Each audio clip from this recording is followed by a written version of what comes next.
Was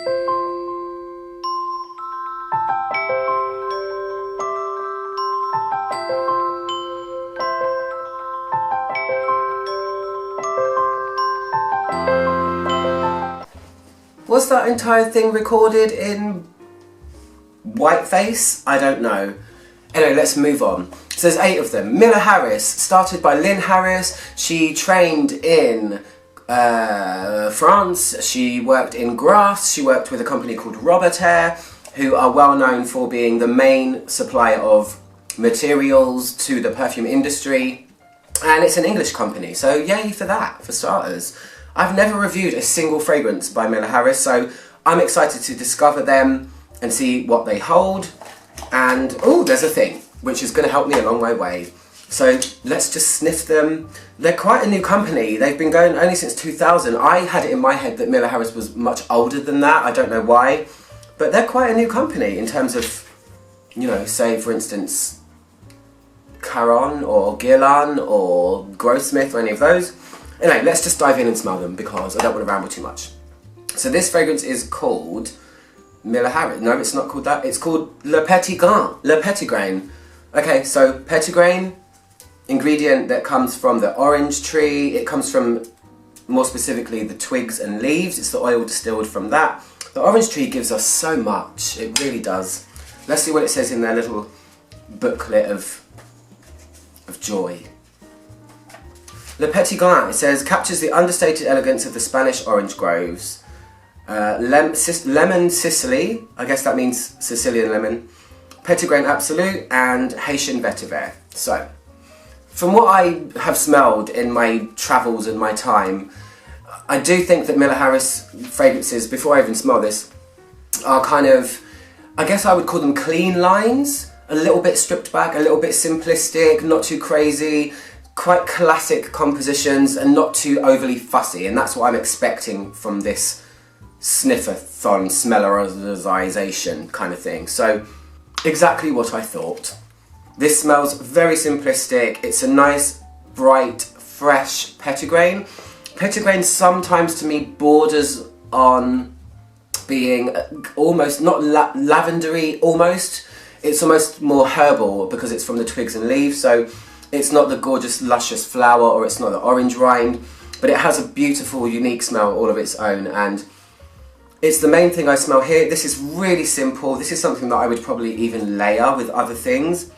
It's almost like top notes of a fragrance just all on its own. So, I like this. Le Petit Grain. Simple, stripped back. If you like citruses and you don't like things too fussy, I guess this would be a good one for you. I guess the vetiver might reveal itself a bit later, but I can only feel a lovely, almost herbaceous, orangey type smell. And it's very light. That was easy, let's move on. So, the next one is called Terre D'Iris. Terre means earth. Do I need to reference my phone again? I love iris. I love iris in fragrances. Side note, it's not actually the flower they distill, it's always the root. Just a little boring bit of tidbit information there. So Terre D'Iris, a fragrant tour of the Mediterranean. It's got Valencian orange, Turkish rose and Indonesian patchouli. Okay, it sounds like it might be heavier than I thought. So, this does not smell like iris at all to me, or orris root. It doesn't have that usual or expected buttery warmth, that makeup feeling, that powderiness, even that leatheriness that comes from iris.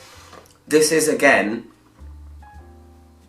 distinctly like the other one in terms of its simplicity. It is light, bright. It doesn't even feel rosy at all. What were the other things they said in here? Patchouli, orange and rose. I'm sure there's more things going on. I actually don't like this one. I don't like the smell of it at all. I think it's got... there's something a tiny bit ugly about it. Even though it's simple, clean lines, it's more... there's something almost a tiny bit fusty in the background that reminds me of a certain fragrance from Russia that I really don't like called Marussia. I don't know what that is, but it's almost like an unripened greenery fustiness in the background. There isn't anything like oak moss or anything like that. I don't really smell roses. That one's hard to pinpoint, but I definitely don't like this. I know I should try and be impartial, but I can't. This is my video, I'm gonna say what I think, sorry about it. There's something slightly off-putting about that one, and it definitely doesn't smell like iris. So we're gonna move on quite swiftly. This one is, it's not R. It's the one. It's the tuberose one from my receptionist that I used to work with. It's the Noix De Tubereuse. I thought it was called Nuit de Tubereuse. I'm familiar with this. This is really good. I'm a tuberose lover. So of course I'm gonna love it. Let me just quickly see what the 3 notes are that they say. This is called. So this has violet leaf, sambac jasmine and bourbon vanilla. I really like this one. Oh gosh, it's almost like an illusion of tuberose. The jasmine in here feels like, and this is going to sound weird, there was a really popular Lush bath bomb I used to sell all the time when I worked there called Fairy Jasmine. It was a super powdery and pungent jasmine, and this actually smells more like jasmine than it does of tuberose. It feels quite classical. I really like this. Of course I'm going to. I like tuberoses, but this is heavier. This is definitely heavier than the other two. It's got more of a punch. It's got more body, but it's somehow really powdery. There's a fruitiness somewhere in the background. Tuberose is so multifaceted anyway. It's green, it's sometimes coconutty, it's sometimes eucalyptus-like, sometimes it's medicinal, sometimes it's waxy. Like, it's a lot of stuff, tuberose. It's part of the reason I love it so much. And this is definitely really good. I like this one. I would definitely buy this. But strangely enough, to my nose right now, it smells like Fairy Jasmine Bath Bomb by Lush. But I know I've smelled this on the receptionist lady at my old job, and it filled the reception. It was quite a heavy one. So, that's good. It feels like I said, there's more jasmine in it than there is tuberose, and that's really cool, but not really what it says on the tin. So let's move on. This one is La Pluie, which is rain, right? Why have I put it back? I need to spray it for you guys. So I'm guessing this is going to be aquatic, if it's called something about rain. The rain. I'm not too fond of aquatics, unless it's, a floral aquatic.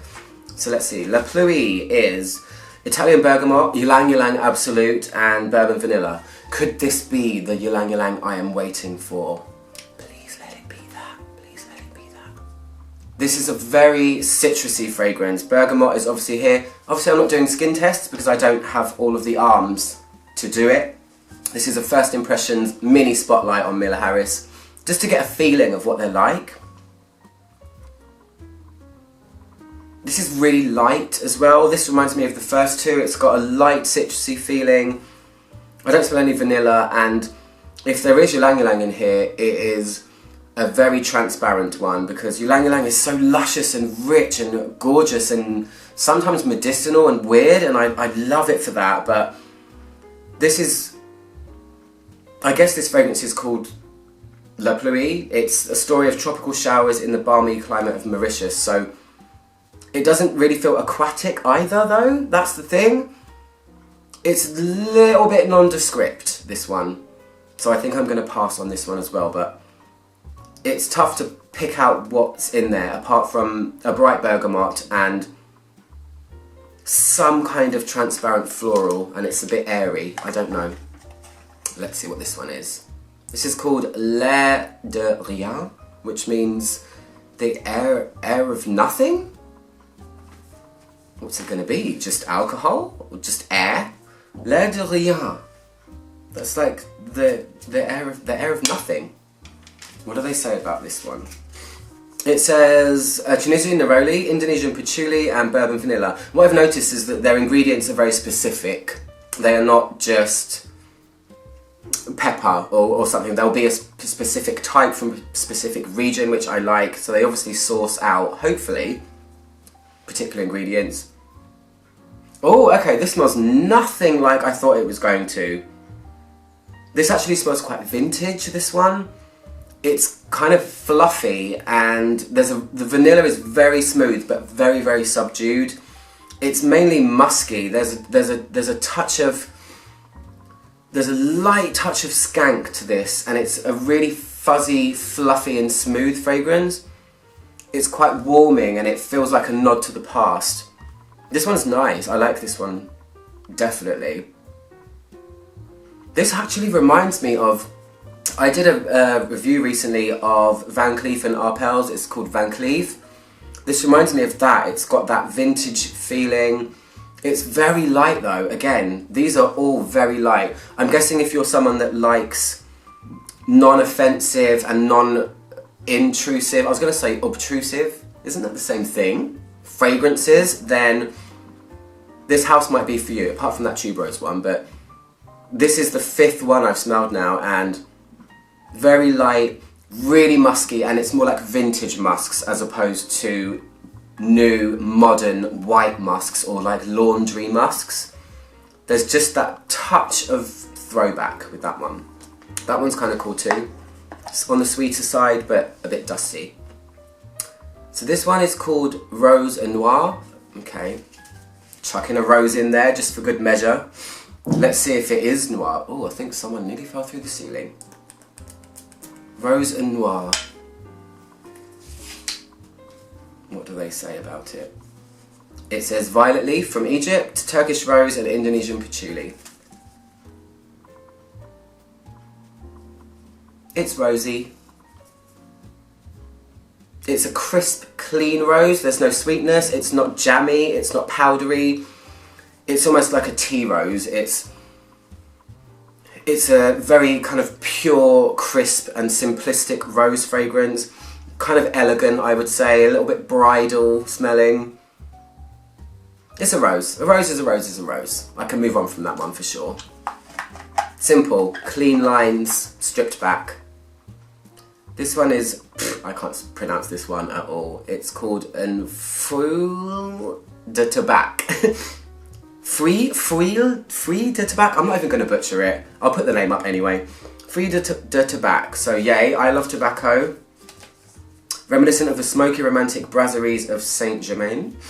Pine needles, Siberian pine needles, Cuban cascarilla oil, and tobacco leaf from France. This one sounds like it might be right up my alley. Are you going to be deep and mysterious though? Judging from the rest, I'm guessing not. It's not their style. This is nice. This is aromatic. It's a little bit spicy. Again, it's quite transparent and clean though. When I say clean, I don't mean it smells like laundry. I don't mean clean as in musky. I mean they're all quite crisp and like pronounced when you smell them. There's no fuss. There's not really much depth to them. It's almost like everything is a bit top loaded rather than having a ton of warm or deep bass notes. So this is nice though. It's slightly on the more masculine side. It feels a little bit cologne-y. I know cologne is a concentration of fragrance, but in terms of the classic word, cologne, it feels gentlemanly a little bit, but also unisex at the same time. Contradiction. I like this. This isn't tobacco in the sense of smoothness. This isn't a sweet tobacco like you would get in Tabac Rouge or something like that. This is a lot more at the forefront, leafy element and aromatic and just lovely actually. I like it. There's not much punch though. I want more from these, but I guess that's not their style, so who am I to say? And the last one is called La Fumée. Not for you, for me. I don't know what that means. The fume? The perfume. Is it like their main thing? Let's read it, that's what it says. La Fumée, a swell of incense encircles dry essential woods in a mysterious arrangement. They're putting particular places with their ingredients. It's not just incense, it's Yemeni incense. This sounds like it should be my favourite, looking at the notes, because I love me a mystical incense fragrance. Light, again, really light. There's something almost edibly green about it, but no way gourmand. There's a nice light incensey feeling. It feels not like smoked incense, it feels like the resin before it's smoked. That's why I'm saying it smells green. It's almost like green frankincense resin. There's a nice light woodiness to it, and it's crisp and simple and not deep at all. This would be a good incense for beginners.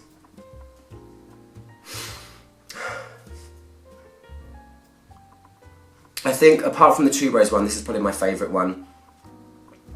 But it's very simple again. Not my style, but that's not why I'm here. I'm here to tell you what they smell like. And very light, something greeny, a tiny bit exotic in the friendliest way possible. This is a very agreeable and friendly incense fragrance. Simple. I think these are meant to kind of appeal to a lot of people and be not too scary.